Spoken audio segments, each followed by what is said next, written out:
Andrew Jackson was the seventh President of America and is considered to be the father of the modern presidency, as he significantly contributed to the expansion of the office. He was born on March 15, 1767, in Waxhaw, South Carolina, to a family of poor Irish immigrants. Andrew Jackson's father died before he was born, and his mother and two brothers died before he was 14. The career of Andrew Jackson included the roles of lawyer, politician, and statesman. He became the seventh President of America in 1829 and served for 8 years until 1837. By the late 1830s, the Jackson administration had relocated nearly 50,000 Native Americans. Andrew Jackson married Rachel Donaldson Jackson, and they lived on a plantation in Nashville in colonial-style mansion called the Hermitage. Andrew Jackson belonged to the Democrat political party. He was 61 years old when he was inaugurated as the seventh president. John C. Calhoun and Martin Van Buren stood as vice presidents.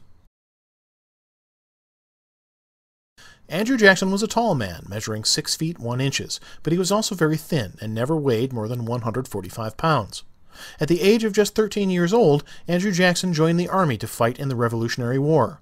He was known for being both courageous and hot-headed, and his temper led him to becoming involved in many duels. Andrew Jackson was the first president to ride on a train. Two of the major events during his time as president were the start of the Second Seminole War in Florida and the Texas Revolution, which included the famous Battle of the Alamo.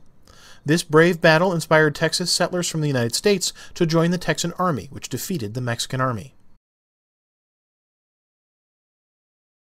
During his lifetime, Andrew Jackson was injured by sword and gunshot wounds. He also suffered from smallpox, malaria, dysentery, and tuberculosis. This range of illnesses was not unusual for this time period, as medical knowledge was in its infancy. What is surprising is that he survived these illnesses and lived to the age of 78.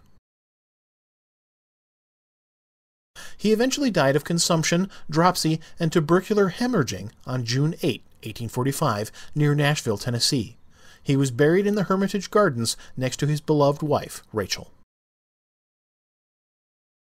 So ends our short biography about the life and presidency of Andrew Jackson, the seventh President of America, who was considered to be the father of the modern presidency. The next U.S. president was Martin Van Buren.